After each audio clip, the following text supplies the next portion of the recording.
Pernah tak dapat call bila kita angkat je tapi tak ada orang jawab? Kita pula, hello, hello, hello.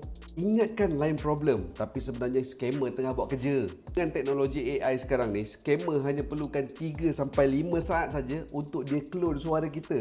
Bila kita ulang hello banyak kali, itu pun dah cukup dah untuk AI tiru kita punya intonasi, pitching dan cara kita bercakap. Lepas tu, suara yang dah diklon tu boleh digunakan untuk buat panggilan palsu pada family, kepada kawan-kawan. Konon-kononnya nak minta duit. Ada emergency. Scammer ni pula memang terlatih. Dia pandai nak main emosi. Bila family member dapat call emergency macam ni, senang-senang je dia orang boleh percaya. Jadi lepas ni kalau korang dapat call daripada nombor yang tak dikenali, lepas tu dia senyap je, korang pause dulu. Jangan cakap apa-apa. Tunggu sampai orang yang call tu mulakan conversation. Kalau dah 4-5 saat dia senyap je, letak je terus. Nak belajar tak cara kenal pasti scammer yang makin lama makin licik ni? Boleh cuba game daripada Meta.